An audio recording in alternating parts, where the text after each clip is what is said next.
오늘 말씀의 제목은 종의 자세라는 제목으로 말씀을 나누기를 원합니다.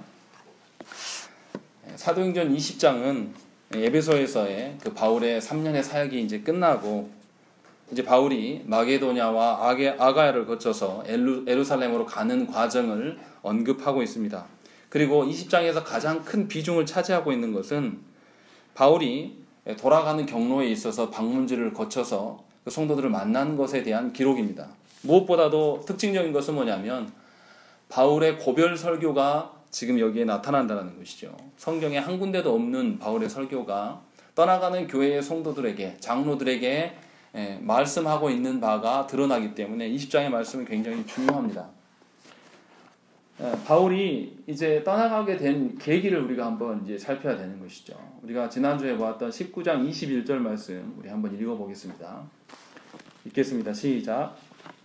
이 일에 있은 후에 바울이 마게도냐와 아가야를 거쳐 예루살렘에 가기로 작정하여 이르되 내가 거기 갔다가 후에 로마로 와야 하리라 하고. 바울이 이미 이제 에베소에서의 사역을 진행하는 중에서 3년 동안 그 가르침을 통해서 그가 이제 하나님께서 예루살렘을 거쳐서 로마로 가게 하심을 그가 인지하고 있었고 알고 있었다라는 것이죠. 그래서 이제 본인이 이 에베소를 떠날 수밖에 없는 그런 상황이 있고 그 계획 속에 그가 놓여 있기 때문에 우리가 지난주에 보았던 19장 말미에 나왔던 그 소동이 일어나고 소동이 잠잠해지고 나니까 이제 바울이 원래 계획대로 마게도냐와 헬라로 가서 거기에서 이제 복음을 전하는 것을 오늘 본문에서 볼 수가 있다라는 것이죠. 그러니까 바울이 그 고린도 교회에 가서 그 고린도 교회에서 배를 타고 이제 수리아로 돌아가려는 것이 바울의 원래 계획이었습니다. 우리가 아는 것처럼 수리아 안디옥은 바울의 복음 전도의 그 출발지입니다. 또 파송 교회인 것이고, 그래서 그곳에 돌아가서 보고하고 다시 이제 예루살렘으로 올라가려고 했던 것이 바울의 계획이었습니다. 그런데 오늘 말씀해 보시면 3절 말씀 보시면 그때에 유대인들이 자기를 해하려고 공모함으로 마게도냐를 거쳐 돌아가기로 작정하니 라고 되어 있어요. 원래 배 타고 가려고 했던 것인데 아마 유대인들이 바울을 배에 타게 되면 바울을 죽여서 바다에 던져버릴 계획이 있었던 것 같아요. 그래서 배 타는 것을 포기하고 육로로 돌아갈 것을 이제 새롭게 계획을 세웁니다. 사실은 이제 육로로 가는 길은 굉장히 오래 걸리고 멀 수밖에 없습니다. 생각을 해보세요. 이 바닷가 해안을 돌아서 가는 것과 배 타고 그냥 가로지는 것, 이거 생각하면 어떤 것이 더 빠를 건가는 너무나도 뻔한 것이죠. 그런데 하나님께서 이렇게 하고 계심을 우리가 이제 봐야 되는 것이고, 그 와중에서 이제 에베소 성도들을 또 다시 만날 수 있는 이제 구조가 되는 것입니다. 그런데 이제 누가가 특이한 기록을 하고 있어요. 바울의 사역을 기록하다가 갑작스럽게 사절을 기록하고 있습니다. 우리 사절 한번 읽어보시겠습니다. 읽겠습니다. 시작. 아시아까지 함께 가는 자는 베레아 사람 브로의 아들 소바더와 데살로니가 사람 아리스다고와 세군도와 베드바 사람 가이오와 디모데와 아시아 사람 두기고와 드로피모라. 여기 보면 그 바울과 함께 동행하는 사람들의 그 명단들을 이렇게 쭉 기록하는데 이름만 기록하는 것이 아니라 그가 어디 출신이었는가를 기록을 하고 있습니다. 바울이 육로로 다시 돌아가게 된 그 계기를 설명하다가 갑작스럽게 이 동행하는 사람의 명단을 누가가 일부러 기록하고 있는 것이죠. 그렇다면 누가가 지금 하고 싶은 이야기가 뭔가 있다라는 것입니다. 베레와 또 데살로니가, 세군도와 더베, 또 아시아, 에베소가 그 지역적으로 지금 언급되고 있습니다. 이 드로비모는 에베소 출신입니다. 또 함께 동행하고 있는 그 누가는 빌립보 사람입니다. 그러니까 누가 이름은 나오지 않았지만 누가가 기록자로서 그들과 함께하고 있음을 우리가 알고 있기 때문에. 그리고 또 디모데도 거기에 있었는데 루스드라 출신입니다. 다 지금 뭘 이야기를 하고 있는 거냐면 지금까지 바울이 1차 전도여행부터 쭉 복음을 전했던 교회들 출신임을 우리가 알 수 있어요. 그 교회가 바울과 동행할 수 있는 동역자로서의 사람들을 붙여주고 있음을 우리가 이해할 수가 있다는 것이죠. 그러니까 바울의 사역에 협조할 만큼 교회가 성장했다라는 증거예요. 그리고 바울이 전도한 교회들이 각자가 성숙해서 바울의 사역에 동참할 만한 어떤 규모가 되었고 그 일을 기쁨으로 지금 행하고 있음을 우리가 알 수 있다는 것이죠. 그러니까 바울이 19장에서 내가 이제 이곳을 떠나서 예루살렘으로 거쳐서 로마로 복음을 전하러 가야 되겠다라고 생각한 그것이 하나님 보시기에 너무나 합당한 것임을 이런 식으로 누가가 드러내 보이고 있는 것입니다. 그 교회들이 성장했고 이제는 다른 사역에 복음 전파의 사역에 동참할 만큼 성장하고 하나님께서 지키고 계심을 이들의 리스트를 통해서 보여주고 있다는 것이죠. 생각을 해보세요. 바울의 그 복음 전도가 에게해를 중심으로 동쪽과 서쪽에 모든 그러니까 아시아와 유럽의 교회들이 온전하게 서가고 그 교회들이 바울의 사역에 동참할 수 있는 그 지도자들을 그들의 바울에게 파송시키고 있다는 것이죠. 그러니까 교회가 충분히 성장하고 있고 바울이 그 교회를 떠나도 너무나 당연한 것이고 새로운 복음 전도지를 향해서 갈 수 있는 그 상황을 이 리스트들을 통해서 보여주고 있다는 것입니다. 무엇보다도 놀라운 것은 그 교회들이 아주 성숙해 있음을 우리가 알 수 있어요. 여기서 나오는 사람들의 그 이름들은 각 교회에서 다 유력한 자들입니다. 굉장히 믿음이 신실하고 다른 사람들의 영혼들을 충분히 품을 만한 목회자들이라고 생각하시면 된다는 것이죠. 그런데 각 지교회들이 각 자신의 개교회의 교회 유익을 위하여서 그들을 붙잡아 두지 않고 있다는 것이죠. 우리 어떻습니까? 유능하고 훌륭한 목사님이 있으면 우리 다 어떻게 해요? 그 목사님 밑에 가서 말씀 듣기를 원하고 그 목사님이 우리 교회에 와주셨으면 좋겠다라는 것이 우리의 생각이에요. 그래서 어떻습니까? 담임 목사님이 선교지 나가는 경우는 드물어요. 그런데 오늘 말씀에 보면 이 유력한 지도자들이 교회를 내버려 두고 하나님께서 보내신 이 바울의 그 사역에 동참하고 있음을 알 수 있다는 것이죠.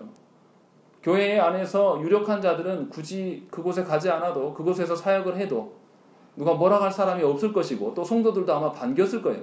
그런데 이 교회들이 얼마나 성숙하였는가를 보여주는 것은 그 유력한 자들, 그 지도자들을 모두 바울의 사역에 내어주고 있다는 것이죠. 바울의 사역이 무엇입니까? 복음을 알지 못하는 자들에게 복음을 전하는 사역이에요. 어떻게 보면 아무것도 없는 황무지로 그들을 내보내는 것입니다. 교회가 자신의 이권과 유익을 위해서만 자기의 은혜 받음을 위하여서 애쓰는 것이 아니라 복음의 확장을 위하여서 자신의 지도자들을 내어주고 있음을 우리가 살펴볼 수가 있다는 것이죠. 그러니까 교회의 그 존재됨이 자신의 세력 확장과 자신의 그 강성함의 목적을 두고 있는 것이 아니라 그렇게 하기 위하여서 사람을 양육해낸 것이 아니라 하나님이 원하시는 대로 복음이 이뤄갈 수 있는 방향대로 자신들의 사람을 내어주고 있고 그런 방향으로 공동체가 서왔음을 이 리스트를 통해서 한눈에 알아볼 수가 있다는 것입니다. 그런 점에서 바울이 어떤 마음으로 공동체를 가르쳤고 이 성도들이 그 가르침대로 잘 성장해 와 있는가를 이 한 절을 통해서 다 보여주고 있다는 것입니다. 그러니까 얼마나 은혜입니까? 바울이 떠나갈 때에 그 자신이 그 사역지를 떠나갈 때 교회들이 싸우고 분란이 일어나면 굉장히 고통스러울 텐데 이 교회들이 도리어 바울의 사역에 동참하면서 함께 힘을 내면서 자신의 강성함과 자신의 거대해짐을 목적으로 교회들이 일구감이 아니라 하나님 나라를 위하여서 자신을 내어주고 있는 모습을 볼 때 이 바울은 아주 힘을 얻고 하나님이 주시는 그 로마로 향한 그 소망을, 그 사명을 아주 힘있게 갖고 나아갈 수밖에 없었을 것임을 우리가 알 수 있다는 것이죠. 이것이 오늘 말씀에 이제 드러나는 것입니다. 그리고 이제 7절부터 12절까지 우리가 잘 아는 유두고가 죽고 살아남의 본문이 드러납니다. 사실은 오늘 설교 준비를 하면서 이 부분까지 언급하기는 분량이 너무 많아서 고민을 했습니다. 뺄까 하다가. 그런데 이 본문에 대한 오해가 너무나 심각해서 오늘 말씀을 넣었습니다. 이 바울이 드로아에서 머물면서 이제 제자들에게 강론했습니다. 말씀을 전했어요. 그런데 유두고가 창가에 앉아서 강론 중에 졸다가 3층에서 떨어져 죽는 사건이 벌어집니다. 굉장히 은혜스러운 상황인데 누가 죽어버렸단 말이죠. 그래서 이 본문을 가지고 어떤 설교자들은 어떻게 설교하냐면 이 유두고의 신앙과 연계하면서 이 본문을 설교합니다. 유두고의 자리가 창가에 걸터 앉았기 때문에 믿음이 없었다는 등, 유두고의 그 영적으로 뭐 어땠다, 졸았다라는 것은 영적으로 죽은 것이다, 막 이런 식으로 해석을 해서 이 본문에 말하고자 하는 것을 유두고의 신앙으로 이야기하는 경우가 많이 있습니다. 그러나 오늘 본문을 살펴보면 유두고가 어떤 사람이다라고 말하는 바가 없어요. 유두고가 뭐 영적으로 어쨌다라는 걸 힌트를 얻을 수 있는 것이 아무것도 없습니다. 그러니까 오늘 본문에서 말하고 싶은 이야기는 사실 그게 아니에요. 이 흐름상에도 맞지도 않아요. 공동체의 복음 전파를 이야기하다가 갑자기 왜 유두고 개인의 신앙을 이야기할까요? 전혀 그것의 흐름에 맞지 않는데 한국교회 안에 많은 설교자들이 그렇게 설교를 하고 있다는 것입니다. 여러분들은 이 본문에서 다른 것을 보셔야 돼요. 분명히 유두고가 죽은 것은 사실이에요. 그러나 무엇 때문에 죽었고 또 이 사건을 통해서 이 누가는 무엇을 드러내고 싶은 것인가, 우리가 이것을 봐야 된다는 것이죠. 먼저 8절 한번 우리 읽어보시겠습니다. 8절 읽겠습니다. 시작. 우리가 모인 뒷다락에 등불을 많이 켰는데. 예, 보면 3층 다락방에 사람들이 많이 모여 있어요. 사람들이 많이 모이면 어떻습니까? 덥고 답답하죠. 근데 거기다가 뭐까지 켰습니까? 등불을 그냥 켰다라고 안 하고 누가가 일부러 등불을 많이 켰다라고 되어 있어요. 그러면은 거기에 앉아있는 사람이 당연히 더울 수밖에 없어요. 그리고 이 유두고에 대한 힌트가 뭐냐면 9절에 보시면 유두고라 하는 청년이다 이렇게 되어 있어요. 이 청년이라는 단어가 우리말로 청년으로 번역이 됐는데 다른 뜻으로 뭐 소년이다, 종이다, 어린 종이다 이렇게 표현할 수가 있는 단어입니다.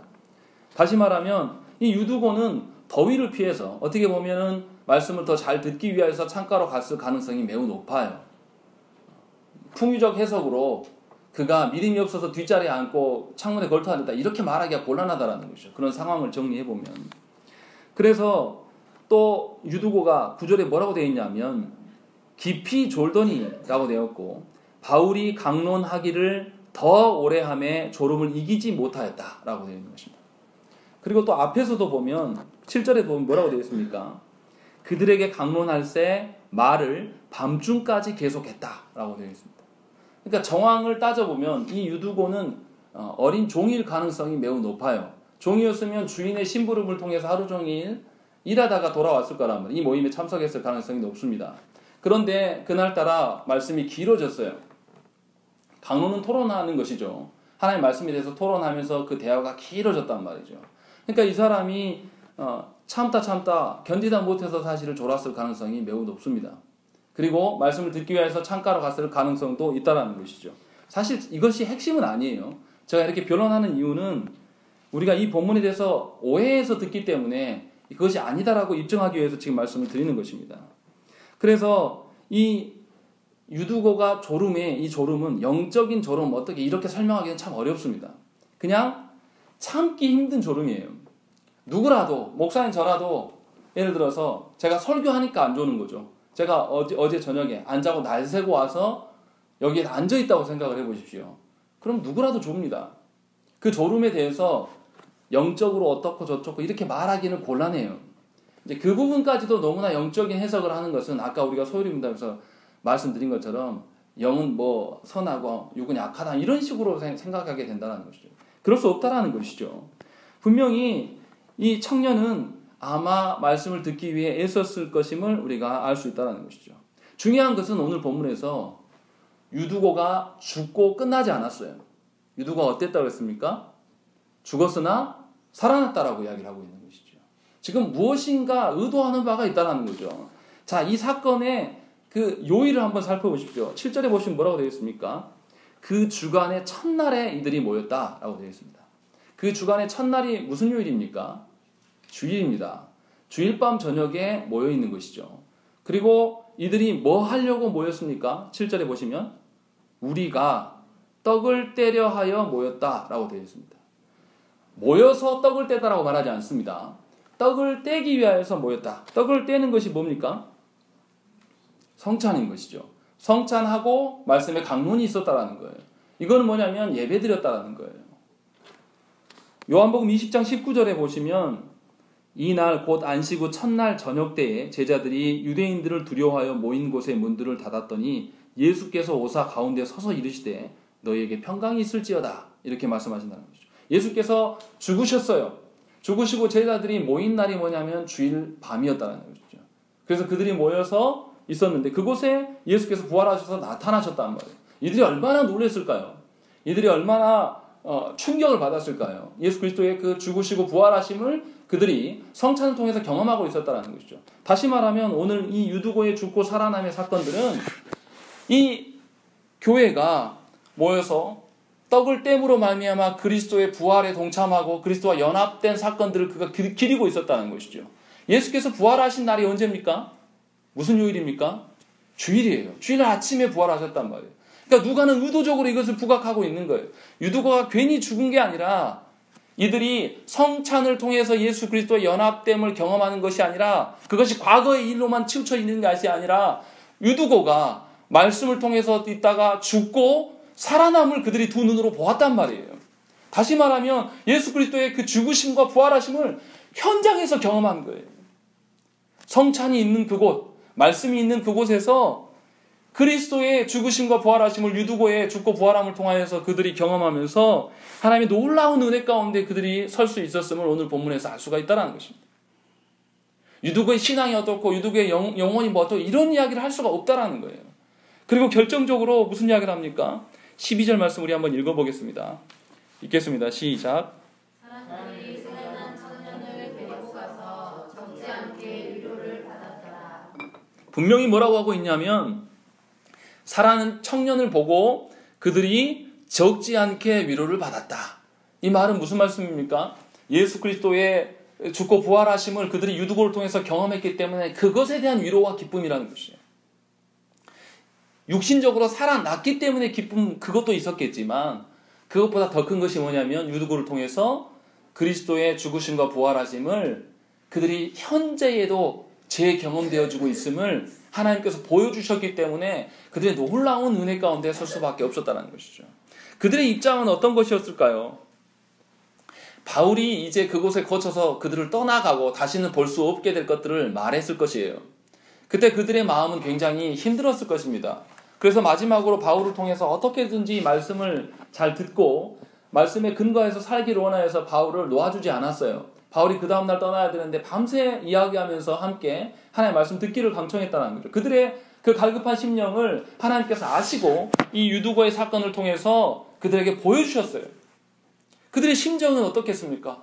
하나님은 우리의 선생, 우리의 목자 바울이 떠나도 여전히 우리 가운데 계실 것이고 그리스도의 죽고 부활하심은 늘 우리 가운데 경험되어질 수밖에 없구나 라는 것들을 그 자리에서 경험하고 있다는 것입니다. 이것이 하나님의 은혜이고 이것이 하나님의 교회를 세워가시는 방식이라는 것입니다. 그런 점에 있어서 저와 여러분들이 벌어지는 현장의 그 상황들과 어떤 처지에 빠져서 하나님의 어떠함을 가리면 안 된다는 것이죠. 그 상황 논리에 빠져서 유두고가 죽은 것을 가지고 그것에 집중해서는 곤란하다는 것이죠. 하나님께서 유두고의 죽음을 통해서 또 살아남을 통해서 우리에게 보이고자 하는 그것을 바라보는 것, 그것이 하나님께서 원하시는 성도됨의 바른 태도라는 것이죠. 바로 종됨의 바른 태도라는 것이죠. 유두고를 통해서 종의 어떠함을 보이기를 원하셨다는 거죠. 이 어린 종이 어린 양 대신 예수 그리스도께서 죽고 부활하심이 그를 통해서 드러내 보이셔서 하나님의 어떠하심을 그에게 보여주고 있다는 것입니다. 그리고 이제 13절부터 16절은 계속해서 바울이 배를 타지 않고 육로로 계속해서 이제 걸어가면서 교회들을 살피는 과정들을 간략하게 쓰고 있어요. 분명히 16절에는 뭐라고 되어 있습니까? 될 수 있는 대로 오순절 안에 예루살렘에 이르려고 급히 갔다. 근데 말이 안 되죠. 급히 가려고 하면 뭘 타고 가면 빠릅니까? 배를 타고 바다를 가로질러서 예루살렘에 가는 게 제일 빨라요. 그런데 그것을 포기하고 바울이 하나님께서 배를 못하게 하심을 그가 깨닫고 지나가는 그 모든 육로에 있는 모든 교회들을 살피면서 그들을 목양하면서 그곳 가운데 이제 이루고 있음을 우리가 알 수 있다는 거죠. 그리고 나서 이제 예배소에서 예배소 이 장로들을 불러놓고 이들에게 마지막 고별 설교하는 내용이 17절부터 38절의 말씀입니다. 먼저 바울이 과거에 자신이 어떻게 사역을 감당했는가를 설명해 주고 있어요. 19절 말씀 우리 한번 읽어보겠습니다. 읽겠습니다. 시작. 곧 모든 겸손과 눈물이며 유대인의 관계로 말미암아 강한 시험을 참고 주를 섬긴 것과 예, 여기 보시면 뭐라고 되어 있냐면 주를 섬기는 것과 시험을 연계하고 있어요. 시험을 참고 주를 섬겼다라고 이야기를 하고 있는 것입니다.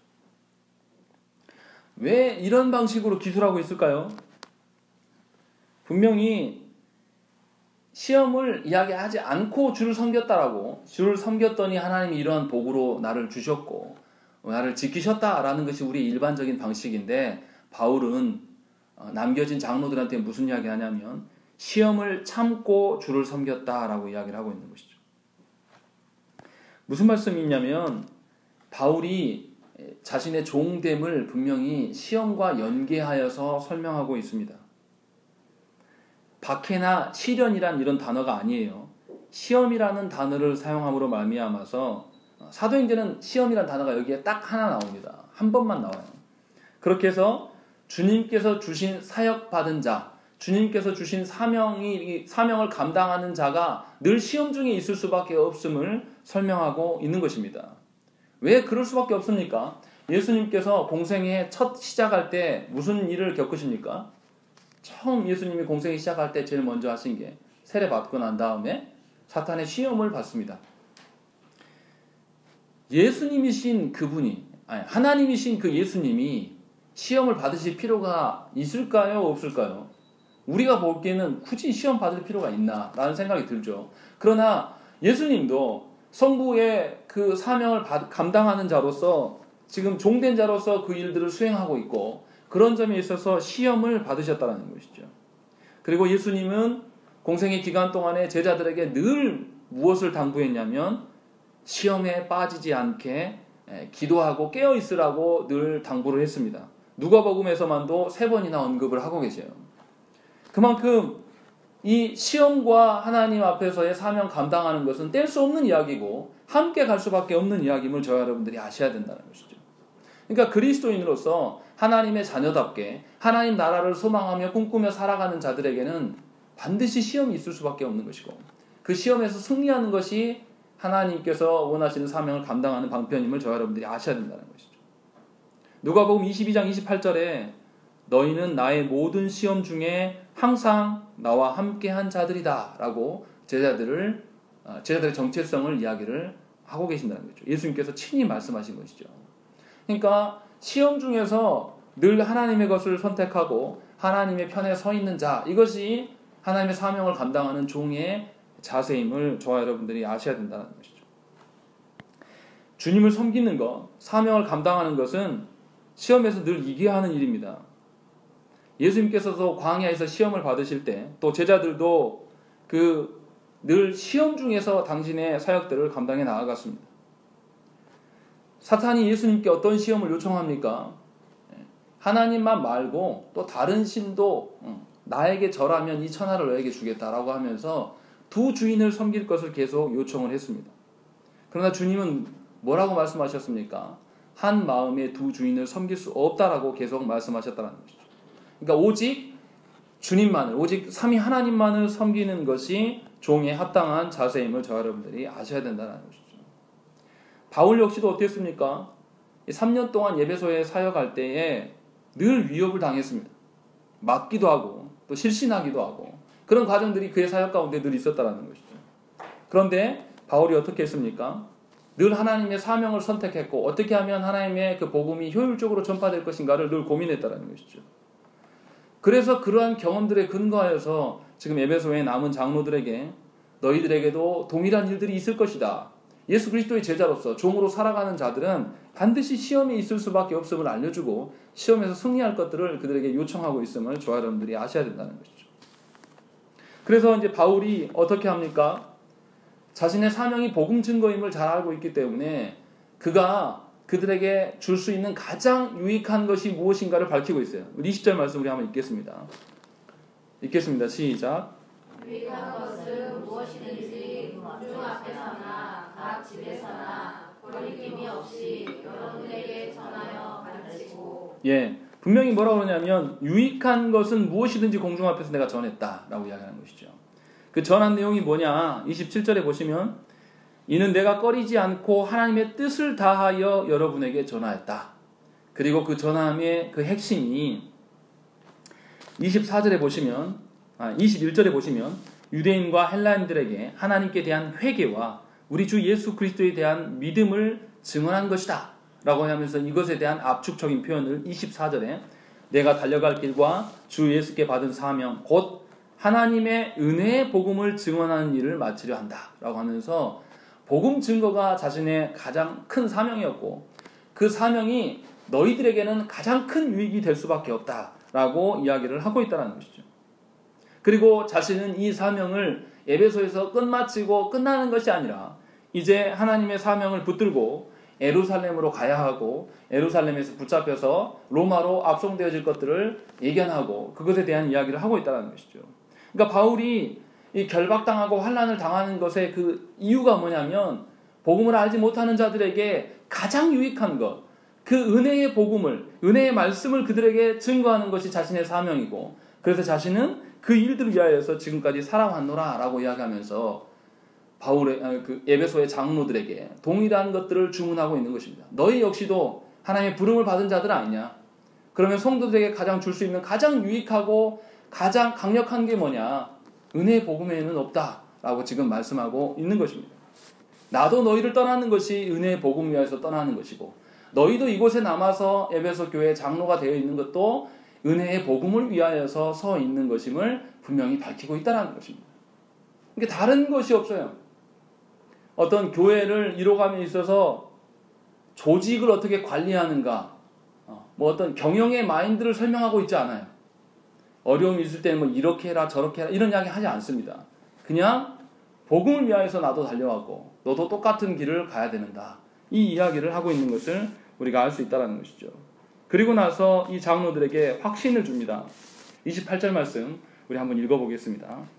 읽겠습니다. 시작. 여러분은 자기를 위하여 또는 온 양떼를 위하여 생각하라. 성령이 그들 가운데 여러분을 감독자로 삼고 하나님이 자기 피로 사신 교회를 보살피게 하셨느니라. 예, 바울이 그들의 정체성을 알려줍니다.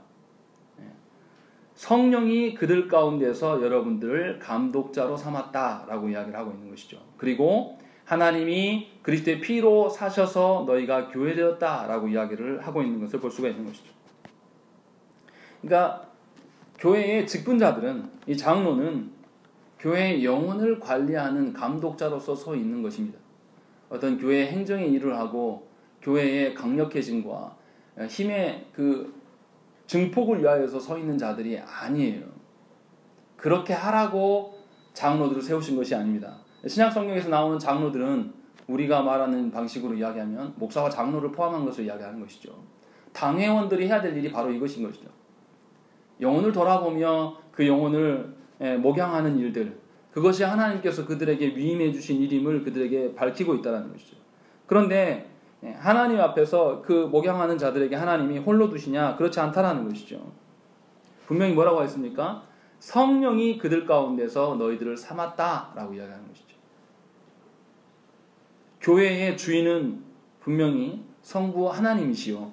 또 교회를 세워가시는 분, 피로 값주고 사신 분, 그분은 바로 예수 그리스도시고 또 교회의 최고의 관리자는 장로가 아니라 성령님이시다라는 것을 그들에게 밝히고 있는 것이죠. 어떻게 보면 교회 직분자들은 이 목자가 키우는 개와 같은 존재예요. 목자가 명하면 명한 대로 짖고 와서 먹으라면 먹고 이렇게 양들을 보살피면서 쉼없이 뛰어다니는 그런 존재가 교회의 직분자라는 것이죠. 본인이 왕처럼 왕이 돼서 감히 하나님이 종인 목사에게 뭐 어쩐다 이런 방식으로 서는 것은 하나님의 자리를 찬탈하고 하나님이 주인 되시는 교회를 자신이 쥐려고 하는 그런 어리석은 행동밖에 되지 않는다는 것이죠. 분명히 바울은 이 장로들에게 이것을 유념하게 하고 있습니다. 분명히 조심할 것들을 이야기를 하고 있어요. 그리고 나서 이제 이 교회 안에 감독자로 너희들이 설 것인데 이 감독자들의 일을 방해하는 무리들이 생겨날 것들을 이야기를 하고 있습니다. 어려움이 생겨날 수 있다. 그래서 그 어려움에 대해서 29절과 30절에 이야기를 하고 있습니다. 우리 한번 읽어보겠습니다. 29절 30절입니다. 시작. 내가 떠난 후에 사나운 이리가 여러분에게 들어와서 그 양떼를 아끼지 아니하며 또한 여러분 중에서도 제자들을 끌어 자기를 따르게 하려고 어그러진 말을 하는 사람들이 일어날 줄을 내가 아노라. 예, 분명히 목양해 가는 과정 중에서 그 목양을 방해하는 자들이 두 방향에서 온다라고 이야기를 하고 있어요. 하나는 29절에서 뭐라고 합니까? 교회 밖에서 너희들 가운데 이단자들이 들어올 것이다 라는 것들은 이야기를 하고 있습니다. 그리고 나서 또 한 방향은 뭐라고 합니까? 30절에 여러분 중에서도 제자들을 끌어 자기를 따르게 하려고 어그러진 말을 하는 사람들이 일어날 것이다 라고 이야기를 하고 있는 것이죠. 이 장로들이 듣고 얼마나 충격을 받았을까요? 분명히 뭐라고 하냐면 심지어 장로된 너희들 중에서도 이단자들이 나올 것이다. 어떤 식으로 나오냐? 하나님을 따르게 함이 아니라 바로 네 이름을 위하여서 너의 패권을 위하여서 사람들이 너를 따르게 하기 위하여서 네 장로직을 남용할 자들이 있게 될 것이다 라고 바울이 언급하고 있다는 것입니다. 우리 시대에 교회가 병들어지고 힘든 원인이 어디에 있습니까? 좀 극단적으로 이야기하면 전부 당회의 책임입니다. 누구 이야기할 게 없어요. 오늘 말씀에서 이야기하는 장로들이 하나님 앞에서 온전한 종으로서 하나님이 말씀하시는 그 양치기 개로서 살아간다라면 교회가 어그러질 이유가 없는 것이죠. 외부적인 이단들의 요소보다 더 큰 문제가 교회 내부적인 요소에 있다는 것입니다. 그 점에 있어서 굉장히 마음이 아파요. 교회가 하나님이 지키셔서 소멸될 수는 없지만 교회가 어그러져 가고 있는 현실을 우리가 보고 있고 그 현실의 원인이 외부에 있는 것이 아니라 내부에 있다는 것입니다. 바울은 지금 우리에게 이 말씀을 하고 있는 것입니다. 교회 안에 어떠한 영혼도 목사님 제 소유인 것은 하나도 없습니다. 목사도 성도이고 목사도 하나님의 목양을 받아야 될 일원 중에 한 명일 뿐이에요. 직분자 역시도 마찬가지죠. 하나님 앞에서 감히 교회 앞에서 자기의 권세를 내밀고 자기의 이름을 높이는 자들은 사실은 직분자가 되어서는 안 됩니다. 직분을 가졌더라도 내려놓게 만들어야 되는 것이죠. 바울이 지금 말하는 바가 바로 그건 것입니다. 직분을 갖지 않았어도 자신의 이름을 내려하고 자신의 세력을 만들려고 하는 사람들이 교회 안에 반드시 있습니다. 교회 안에 뭔가 분란이 일어나면 성도들한테 전화를 싹 돌려서 자기 편을 만들려고 하는 그런 인간들이 늘 교회 안에 있었다는 것이죠. 바울이 지금 이것을 이야기를 하고 있는 것입니다. 분명히 감독자들은 성령께서 세우신 자들이라고 바울은 이미 앞에서 전제했어요. 성령이 최고의 권위자로서 관리자로서 우리 가운데 계시고 우리는 그 성령께서 지도하신 대로 우리는 그냥 시행하는 자일 뿐이라는 거예요. 뭔가 우리가 패권을 쥐고 뭔가 우리가 주도권을 쥐어서는 안 된다는 것입니다. 그 이야기를 지금 바울이 훈계하고 있는 거예요. 그리고 이런 일이 일어날 때 어떻게 이 일들을 막아낼 수 있을 것인가 분명히 이야기를 하고 있습니다. 무슨 이야기를 합니까? 바울이 복음의 능력을 믿는 자를 하나님께서 구원하신다라는 것들을 이야기를 하고 있어요. 31절과 32절 말씀 우리 한번 읽어보겠습니다. 읽겠습니다. 시작. 그러므로 여러분이 깨어 내가 3년이나 밤낮 쉬지 않고 눈물로 각 사람을 회개하는 것을 기억하라.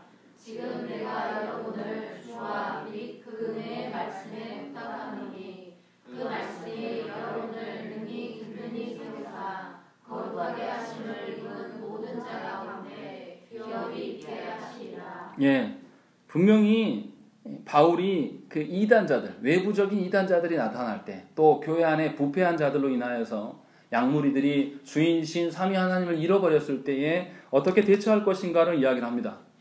자신이 3년이나 그렇게 보여줬던 대로 은혜의 말씀들이 장로들과 성도들을 든든히 세우고 거룩하게 할 수 있다라는 것을 이야기를 하고 그 다음에 무슨 이야기를 합니까?